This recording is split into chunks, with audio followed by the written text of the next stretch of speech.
Cheeky little fuck. Stinker. Stinky boy.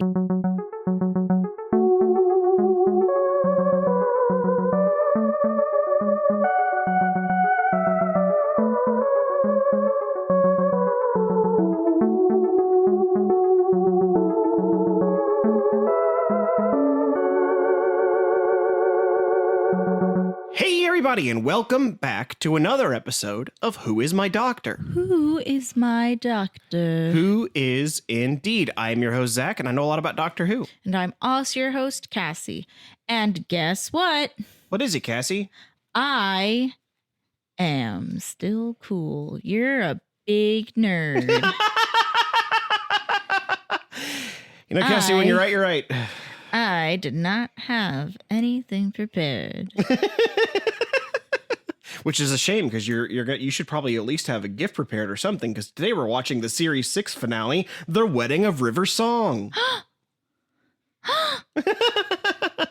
But I thought she was an astronaut in the last one, She underwater. was- Here's my thing with that, though. Here's my beef. Is I didn't realize it until after we had literally pressed stop recording. Mm-hmm. Astronaut underwater. Why didn't they just put her in like one of those old-timey diver suits? Because that's less interesting visually, I think. I guess. It's giving that, what was that Adam Sandler movie where he's in space, but then the movie starts with him, like, in his astronaut suit, like, walking around in the river?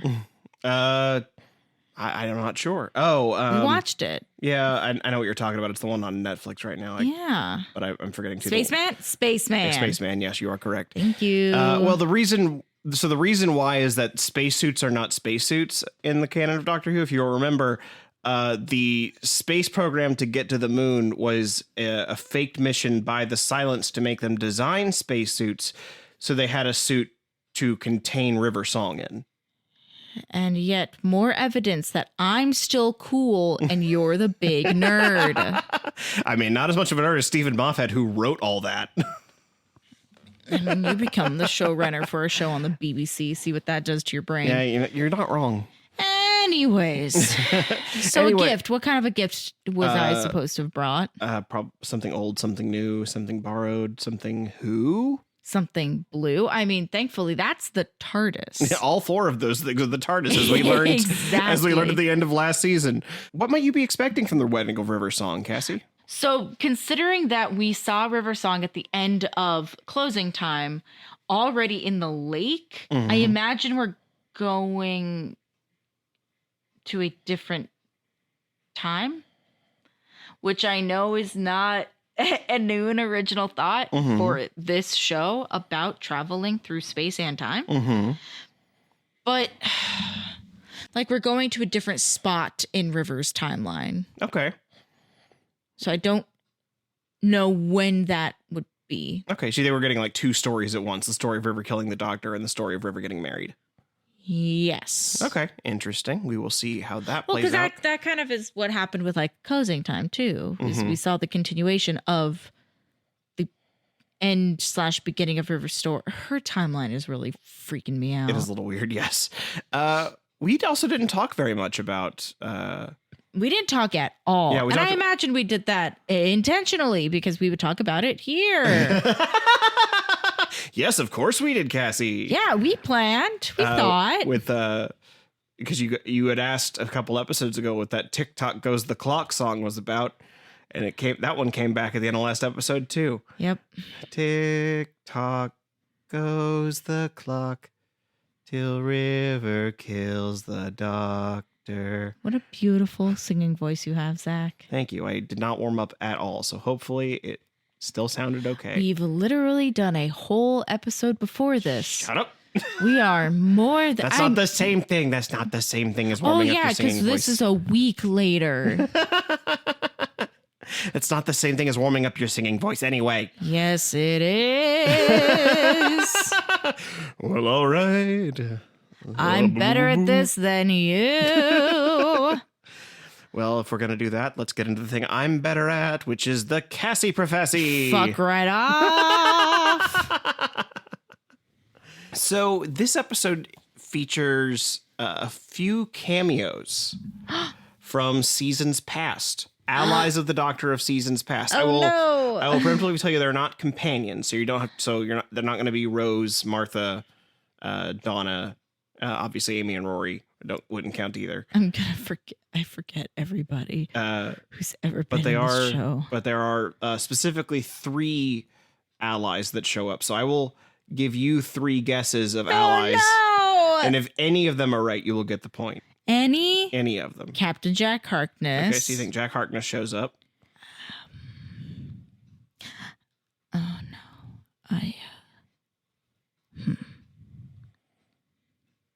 I will tell you 2 of them I think you could guess. The third one I don't think is anywhere like even a blip on your radar. Nope. The third one you might not even recognize as being a past ally. The other 2 you will recognize from their little one's more extended than just a cameo. So Jack Harkness, I'm gonna say the pirate captain and his son. Okay, the pirate. I'll count that as one guess just to give you a third option. Yeah. Okay, so the pirate captain from earlier this season. Hold on, I'm gonna write down. Actually, to be fair, because I did phrase the question this way, they are from past seasons, not from this season. So they're from series 1 through 5. Shall I hand you the remote to scroll through past episodes? Zach, you think I would remember something from series 1? I mean, you remember Jack Harkness. That's different. We literally just watched Springtime for Hitler, Zach. That's the only reason I remember. And he can't also be the face of Bo unless the face of Bo is there too. You want to say the face of Bo is one of them? Well, how many guesses do I get? You get 3. Well, because the face of Bo is and isn't Jack Harkness. So I'm not sure. Because I think if I say Captain Jack Harkness and one or the other is there, I can make an argument. I will count the point for Jack Harkness if the face of Bo shows up.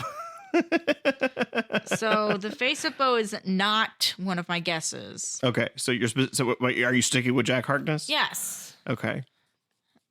Ugh. I swear, is it? It wouldn't be K9. He was a companion. And it already feels like a trip down memory lane looking at these old episodes. Aw. I don't want to say I forgot about David Tennant, because I didn't. It feels like the show just becomes a whole different thing when it changes lead actors. Aw. I love Rose. I miss Rose. This isn't helping. Because I don't think any sort of companion would be in a thumbnail. I was trying to refresh you as far as the story. I don't All right. know anybody ever. I have face blindness. Because like the only other person I could think of that like is important to the Doctor is Peter Capaldi's character, and I just think that would be kind of interesting if they brought if they don't know he's going to be the Doctor yet, and they just kind of like sneak him in. But also I don't remember where that particular family's story led off to.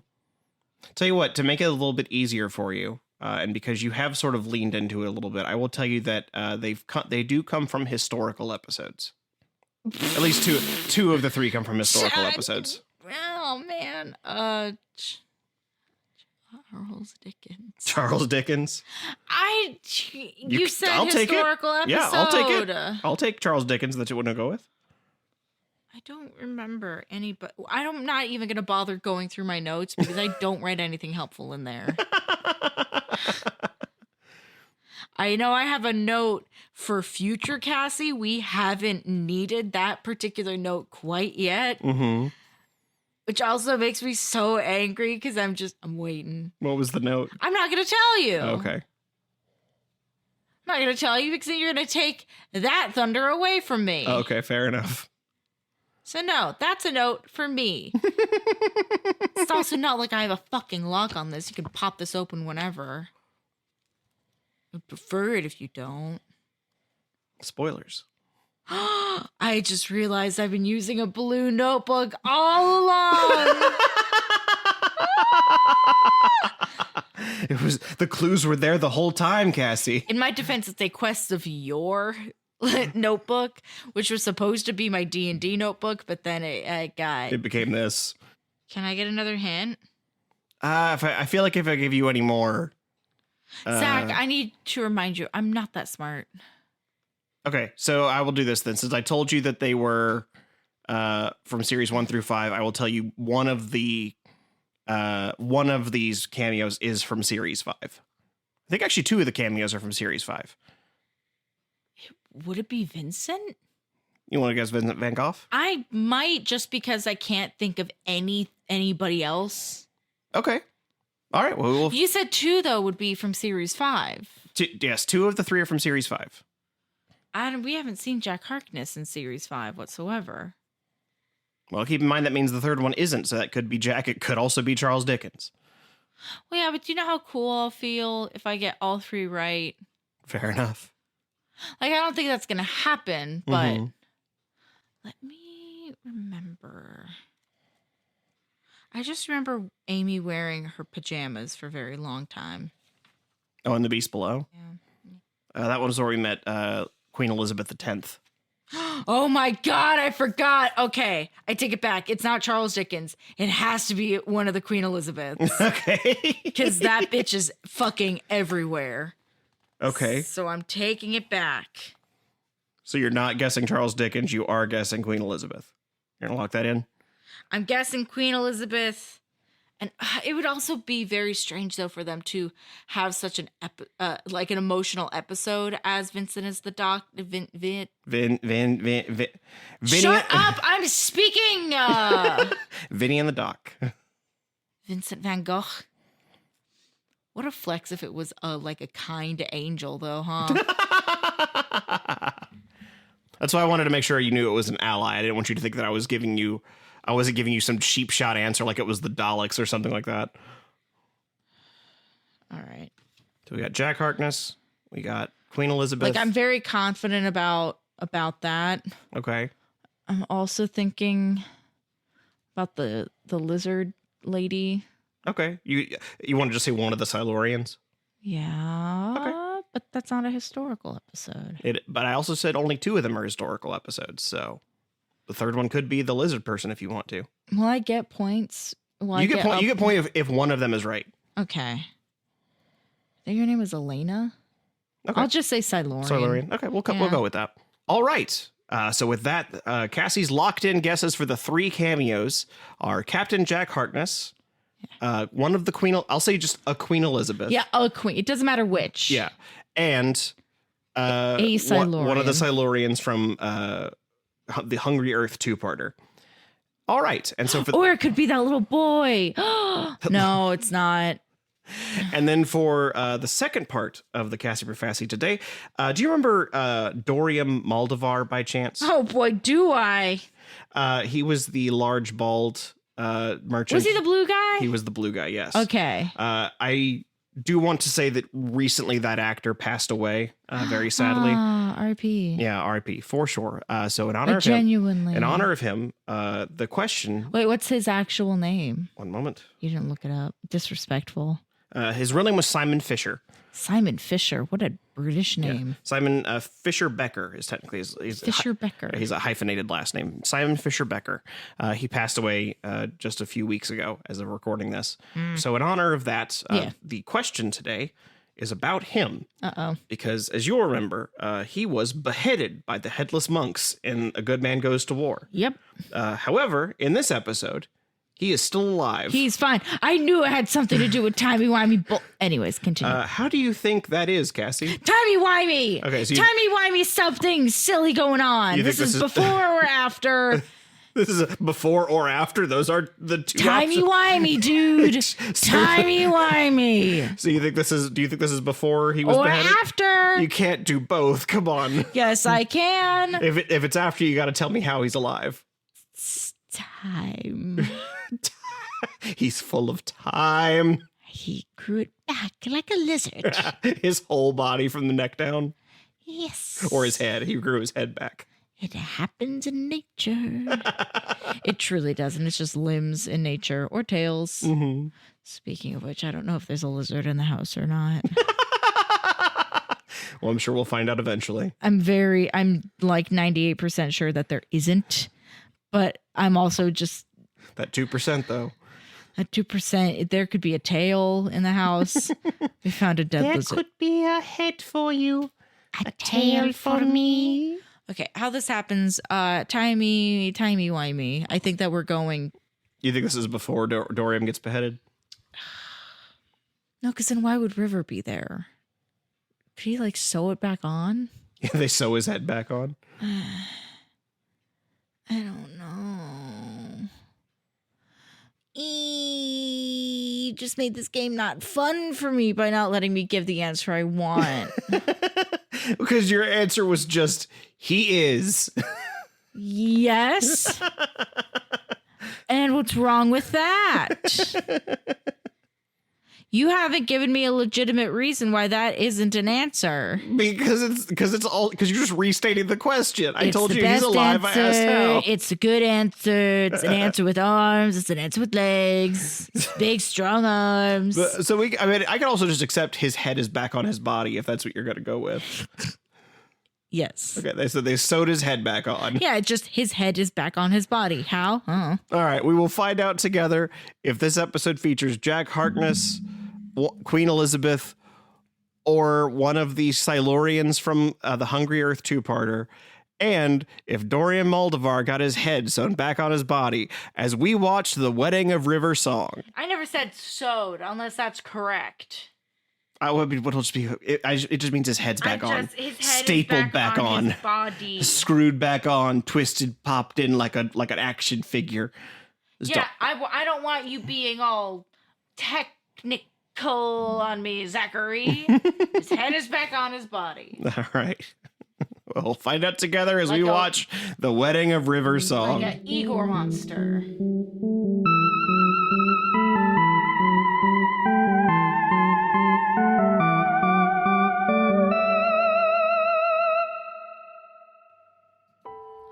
Hello there.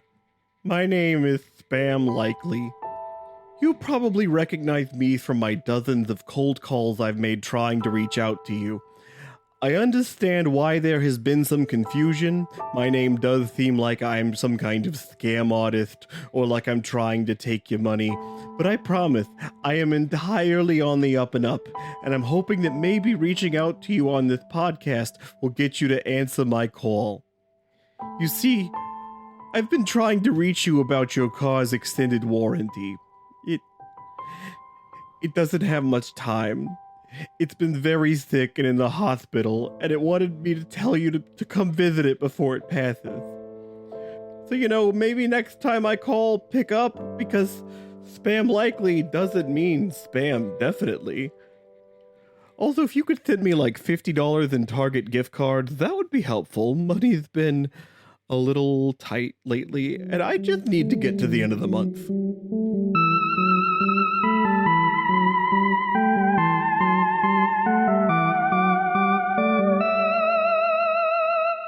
And we are back from The Wedding of River Song.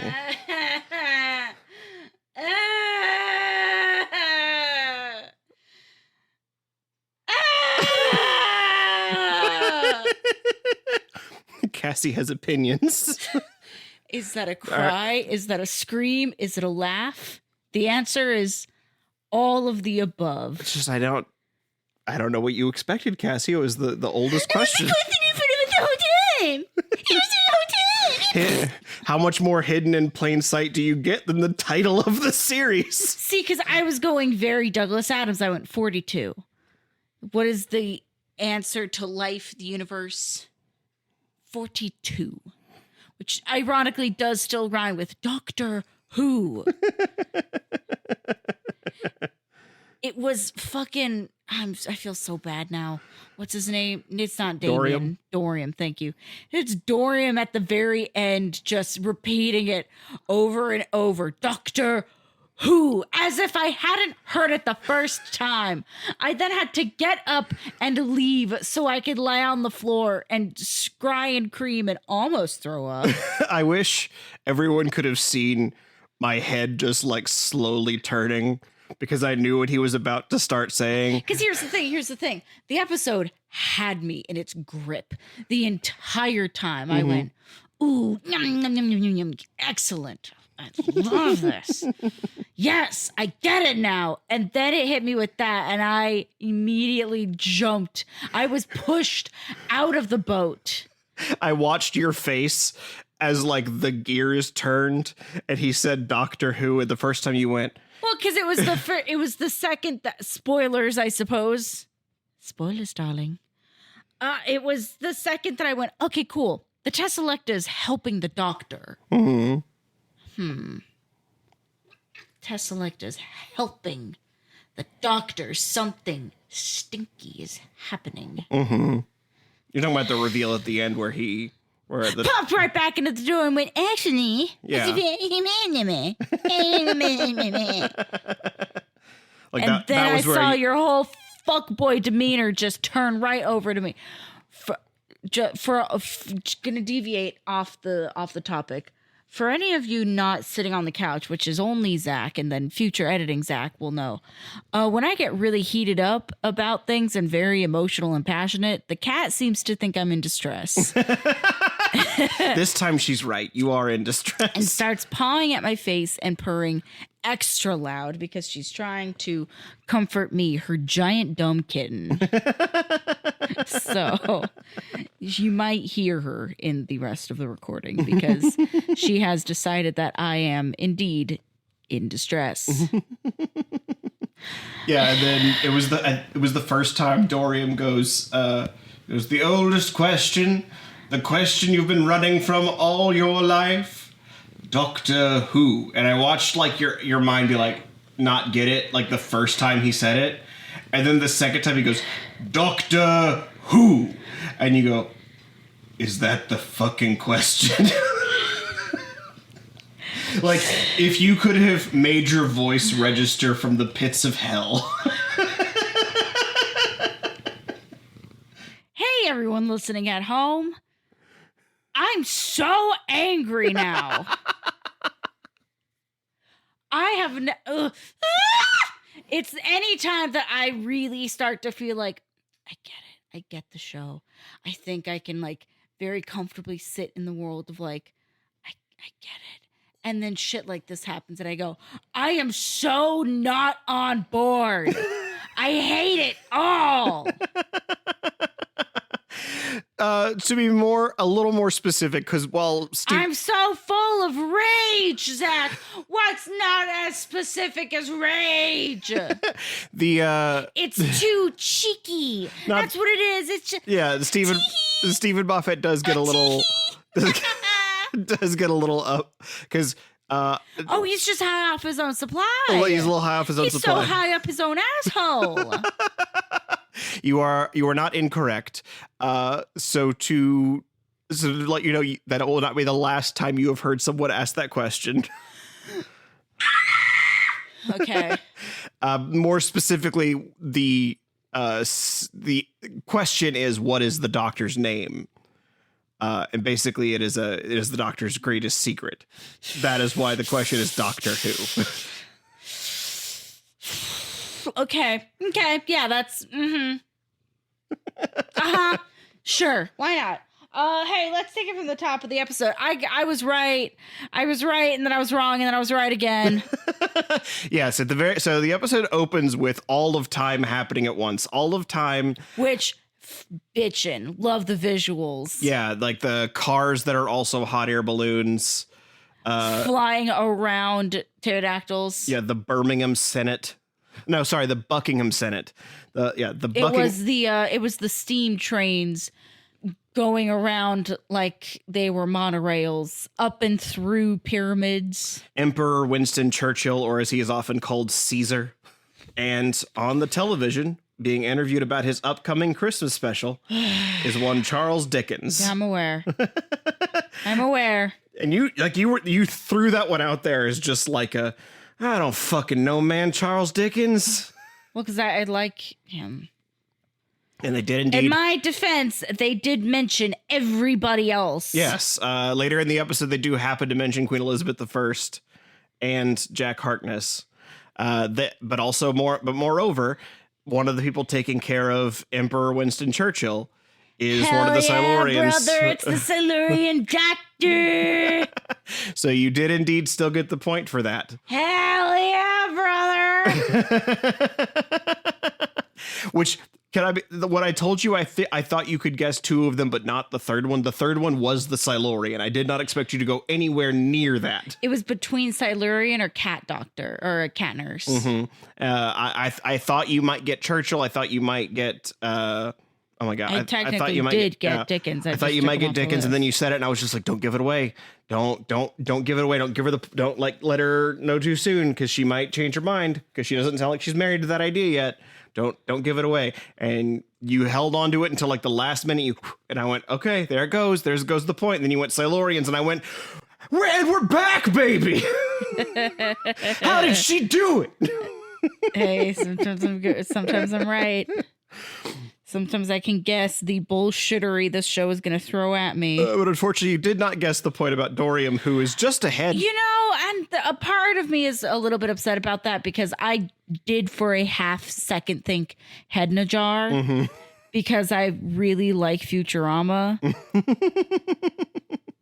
And so yeah, and if you'd said Head in a Jar, I would have given you the point. I know. But no, he is letting the days go by, letting the water hold him down. He does He is have a talking head.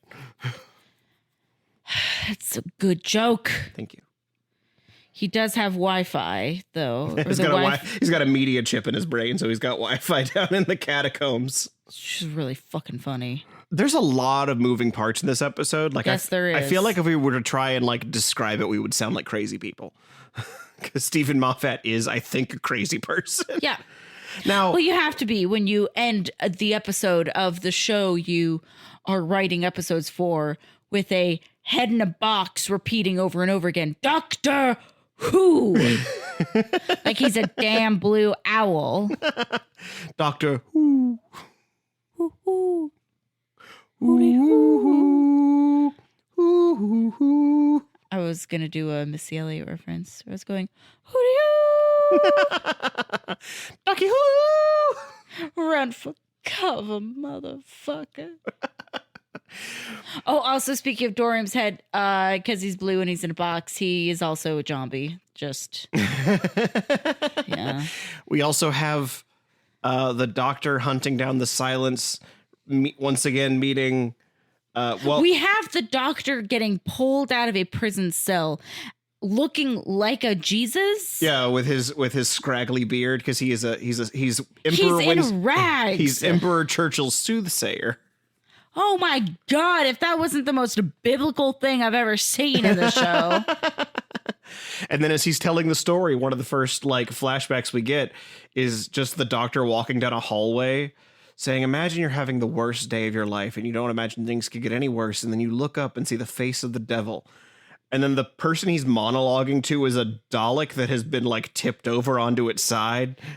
I just really like the phrase, hello, Dalek. Ooh. Ooh, excellent. Good job. I was wondering when I was going to see my nasty boys. And they were overdue for their contract. That then leads the Doctor to the Tesselecta, who's impersonating someone from the Silence. And that then leads him to, what was his name? I know it's Mark Gaddis in a bunch of latex, but his name is Gantok. Playing live chess with Gantok. And by live chess, they mean live voltages running through the different chess pieces the more you move them. I love that. And so he's now got... I didn't clock that that's what they meant.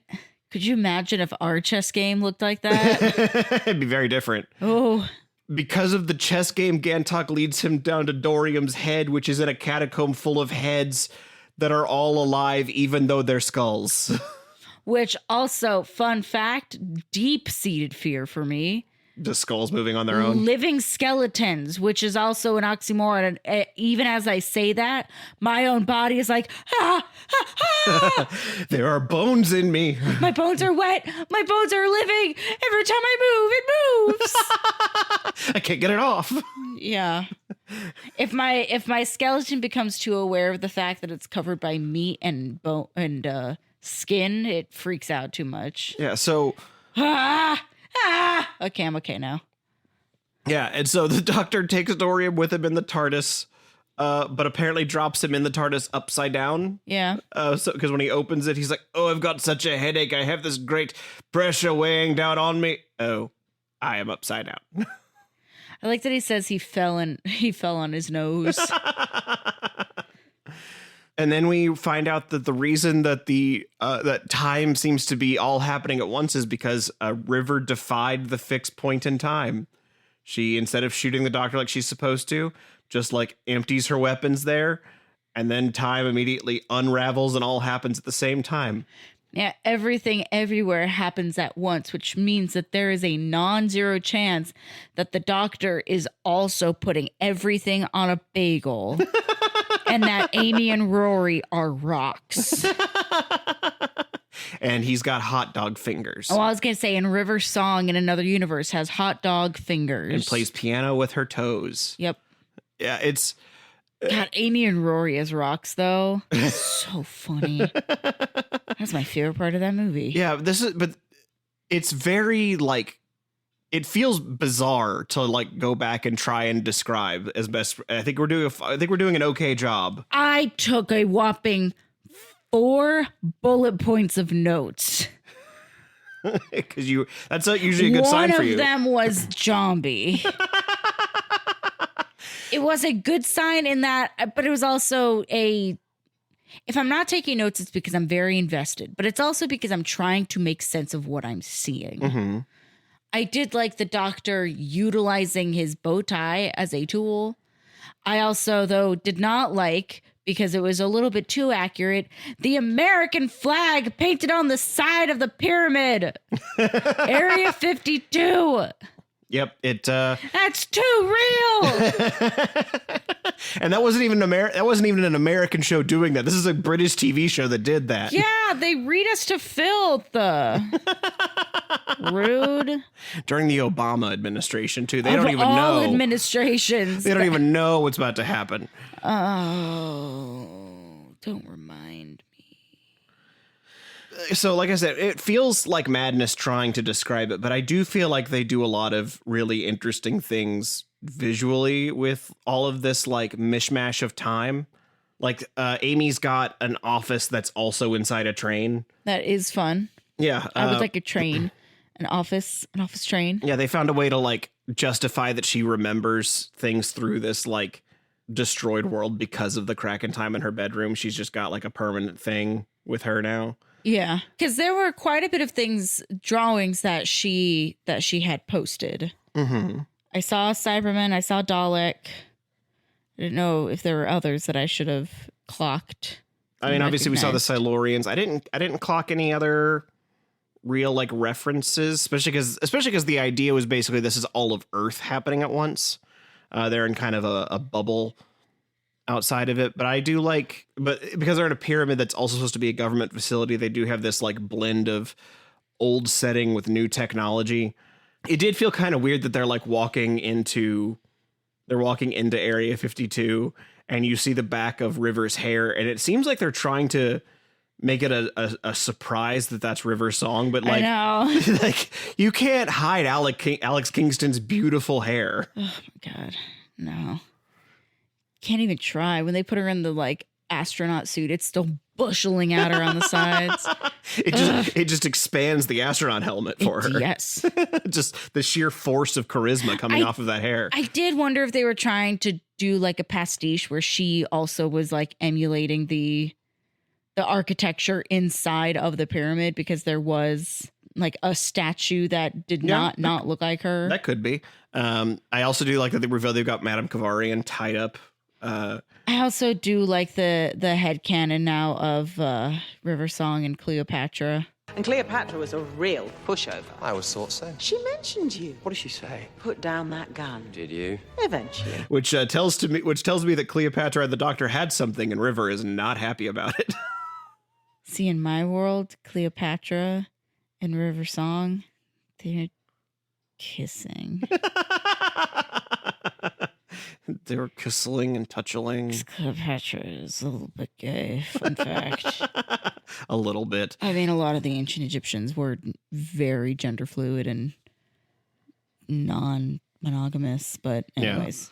Yeah. So I enjoy that they have the like the gray alien silence, like in these little fish tanks. They have little like blue fish tanks where they're like, oh, the water insulates them, and like I think even when I watched it the first time, I was like, that doesn't make any sense. Yeah. What do you mean the liquid insulates them? It's like, are they in gel? Are they in non-Newtonian fluid? It's fucking water. There's bubbles coming up through it. Like, that's very conductive. And then we have this nice moment where they all get up to the top of the pyramid where River has like set up this distress beacon to like ask anyone throughout time and space if they will help the Doctor because he is about to die. And just all of these messages are like, yes, of course we'll help. We'll like, and I like, it's another one of those where I enjoy anytime the show makes the Doctor feel like saving the day has had repercussions throughout time. I mean, it's a very relatable thing. Yeah. Because if you do want to pick it apart, yes, he is the Doctor. Yes, he is like an all-knowing being above all else. Mm-hmm. But he is also a sensitive creature. Mm-hmm. And it makes him very human in that moment. And it makes you you as the audience member, you as the person watching, relate to the Doctor in that moment as feeling like, you know, things are better off without me. All I do is rot destruction and chaos. Mm-hmm. And then hearing that, like, no, like so many people have come through. The sky is full of voices. Yeah, I mean, as someone who, you know, at points in my life have felt like, I don't want to call it like protagonist syndrome because it's really not like, oh, I'm the hero. It's more like, as someone who has had moments of feeling very isolated through no real action of other people, just through my own psychosis. Hi, that's me right now. Yeah. Constantly convinced that any day now they're gonna walk in and say, "Hey, Cass, you're fired." Yeah, It's so not gonna happen, but like that the idea, anxiety bugs. that idea that like you have to do stuff on your own, you can't trust other people, or you can't make other people do anything for you. Like I've definitely been there, and so seeing this. Yes, it's being portrayed in this like larger than life kind of way. Well, yeah, but that's what I'm saying though, is that in this moment, you as the person watching, whether you are you now, you're a kid, you're watching this with your family, and Mm-hmm. you in that moment can relate to the Doctor. Because I don't think I have ever known anybody who has been perfectly content with who they are and where they are in their life between the time that they're born and where they are now.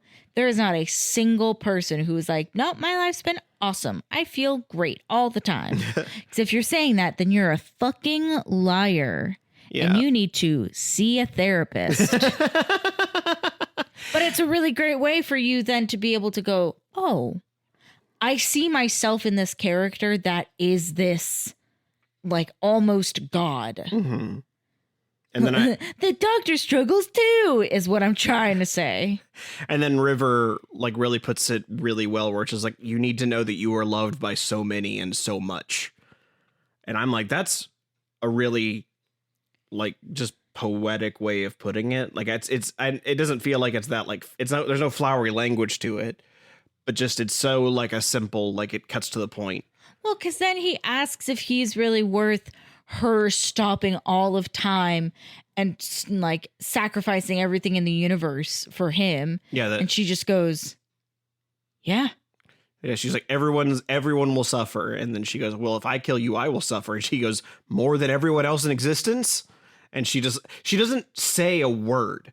She doesn't even really move, but she does my favorite thing, eyeball acting. Yeah, which she gets which she nails. And the doctor's like, It's because she's got beautiful peepers, Zach. yeah, and the doctor is like, well, if that's the case, I guess we're getting married. I'm also so impressed that he has an actual bow tie. I always thought it was a clip-on. Nope, that's a real bow tie. And I don't know. Came in clutch now. I don't know if you remember way back when we first You met know River I Song. don't. You know I don't remember. When River's saving the doctor at the end of her first story when she's sacrificing herself, and she's got little baby girl Davy Tenney handcuffed to to a pole.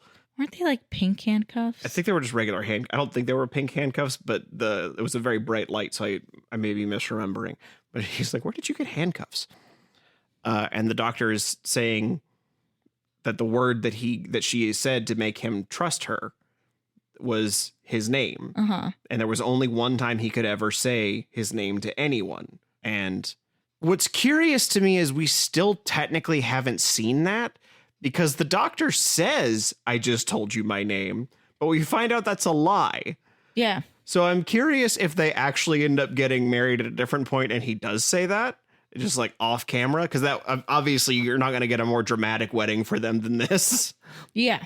But I do wonder if if there's some sort of ceremony where he does actually tell her his name, because she knows it clearly, but it's one of those wibbly wobbly timey-wimey bullshit things. I do like, though, that we do find out that he says, "Look in my eyes," and you just see him inside his own eyes. He's running up the platform and he gives a little like bow with his hat. And I don't know if you catch it, but in the background of that platform in the eye is the TARDIS. So a nice little detail that he was just like running from that to be like, "Hello."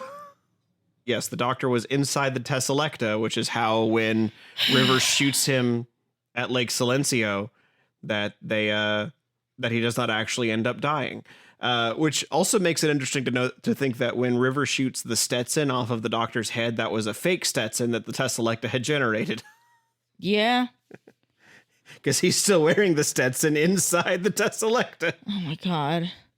You're so right. Oh, my God. They had to program a Stetson on his head. They had to program a hat, and then she shot off part of the head.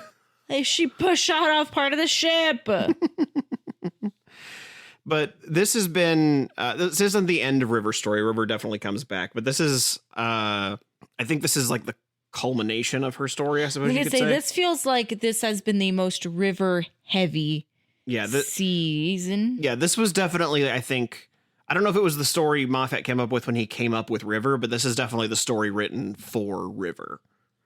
There will be other times she comes back, and I'm sure that we will, you'll be excited every time she does. Of course. I love Alex Kingsley so much. Kingston. Alex Kingston. Yeah, she's a wonderful actor. She plays that part so well. Matt Smith apparently at one point. She's so pretty.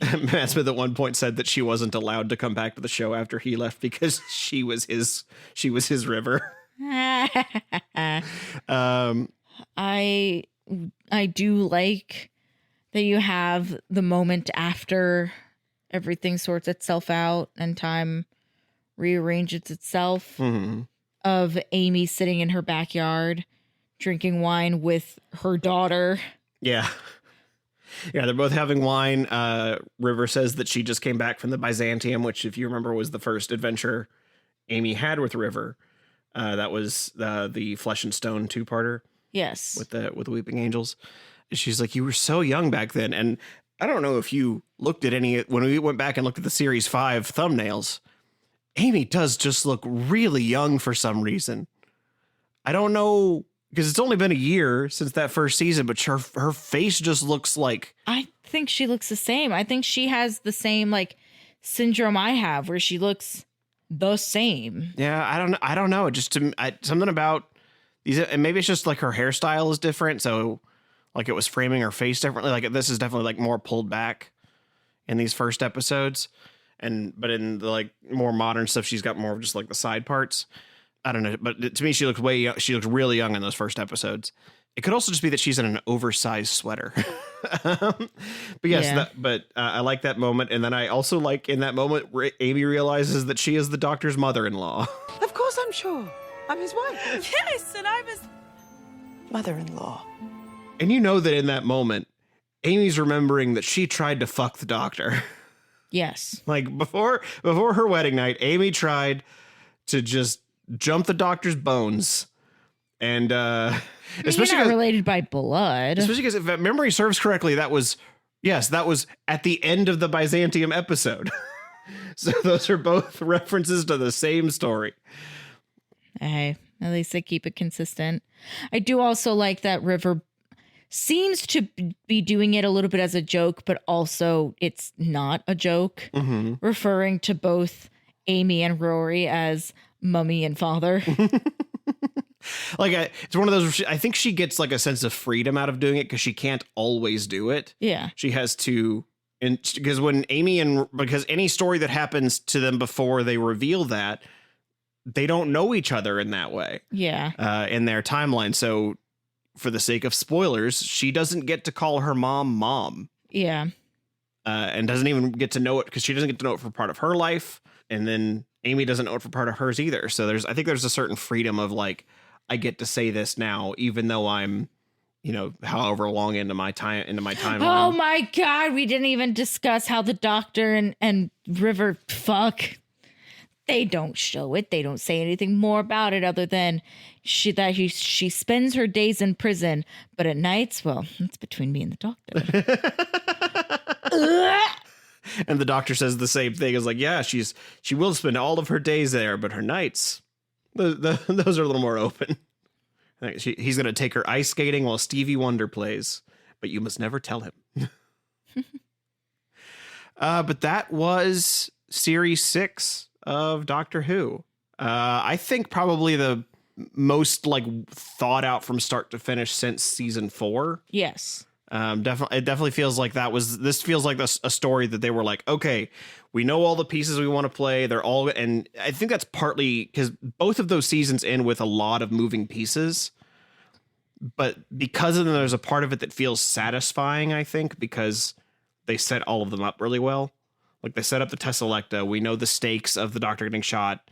We know, there was a part of me that when I first watched it, I had thought that the doctor that got shot at Lake Silencia was going to be his his rebel flesh doctor. Like I thought they were going to do something with that. But even then they had set that up. Like a lot of the show worked. But they do have a shot of the doctor burning. Did they? Oh, you're talking about when he's in the boat? Yeah. I mean, they just burned the Tesselecta. He that's like I said, the TARDIS was inside the Tesselecta, so they all just got out that way. I guess they could get another ship then. Yeah, they could build another one. What's kind of curious to me is when... What a sacrifice, damn. What's kind of curious to me is in that episode... I thought the Tesselecta wanted the doctor dead, though. No, they wanted to kill River because River killed the doctor. For the audience at home, the wheels are turning. They're just going so slow. The hamster's a little tired. The hamster, there's no hamster right now. The hamster's off the wheel. He's eating some cabbage. Oh my God, the hamster is on his break. He's been on his break for like 25 minutes. He's sitting at a little hamster table sipping coffee. He's checking his emails. Do you think hamster Twitter is called Squeaker? In that first episode, though, where he gets shot, the doctor does briefly start regenerating. Yeah. So they had to replicate regeneration through the Tesselecta too, which is an interesting. The Tesselecta had to do a lot to sell the illusion. Which, if it can replicate a motorcycle, I don't see why it couldn't replicate just some sparkly lights. True. Do you think that was the doctor, though, instructing the Tesselecta to do that? Or was that them knowing that that's how Time Lords operate? I imagine that he would have like gone over that with them. He's like, okay, if I get shot once, we're going to do this whole like light show thing. Magic sparkles. But I am happy that you, besides the final question, the Doctor Who. Shut up. 42. Dr. 42. 42. There's a part of me that is really happy that you liked this episode. Are you feeling at all excited about the next season? Because I will tell you, the next season is leading up to the 50th anniversary of the show. So it's a big year for them. Okay. It is also. I don't know what that means. So I'm just excited for the Christmas special because I saw it's a Lion, Witch, and Wardrobe pastiche. the Doctor, the Widow, and the Wardrobe. Yes. Yeah. We'll watch that on the next episode. Never mind. I'm not done yet. But I'm looking forward to the next season because the next season I think is one of the most impactful ones to me because of the 50th anniversary. Okay. That took place at the end of the season. It sets up what is this big anniversary special for the show. Okay. Basically, because what shows stay on the air for 50 years? Rick and Morty, 100 years. Rick and Morty, 100 years. I mean, Doctor Who might genuinely get there. They just passed 60 not too long ago. Yeah. Yikes. Yeah, right. 40 more years. Right. Like we'll probably be alive for that. Maybe. The question is, will David Tennant so they can keep propping him up every few years? My God, they just wheel him out like they did Frankie Valli. But yes, next week's episode will be the Christmas special, The Doctor, Widow, and the Wardrobe. Hooray. So I'm looking forward to that because can I be honest with you? I don't remember that Christmas special very well. Cute. Now, partly it's because if I'm going to watch an 11th Doctor Christmas special, I'm going to watch A Christmas Carol because that's great. Oh, yeah. Like that's just one of the best moments. That's one of the best specials of television. I was going to say that's one where I genuinely told my sister because we were talking about our favorite Christmas carols. Mm-hmm. I told her like, you should watch that one because like my mom loves time travel. And I went, that might actually be a really great thing for you to watch. Yeah, it's a really good one. I'm excited to see what this one is though, because I love The Lion, the Witch, and the Wardrobe. Yeah, so I'm looking forward to it as well, just because there's a part of me that's like when I come up on these things that I've kind of forgotten, it's like getting to watch the show again for the first time. Yeah. And that's exciting for me. So we're gonna have a little moment like that on the next episode of Who Is My Doctor? Who is my doctor? Who? Doctor Who is indeed.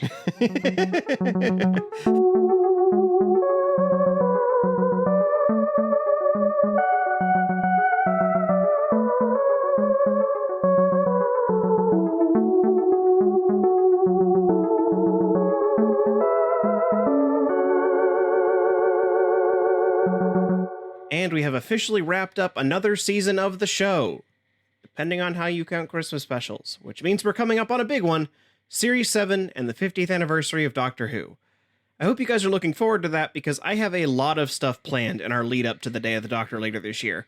So if you're looking forward to that, be sure you're subscribed to this podcast so you don't miss an episode. If you'd like to get those episodes a little early, you can join us over on Patreon at patreon.com/whoismydoctor, where for as little as $1 a month, you can get episodes of this podcast a whole week early. Or you can join our Big Daddy Dalek patrons to get a special thanks here in the credits, like Andrew Blewett and David Gansel. Thanks, guys! Next week, we get to have a little summertime Christmas with The Doctor, the Widow, and the Wardrobe. So we'll see you next Tuesday, because your Tuesdays are now Who's Days.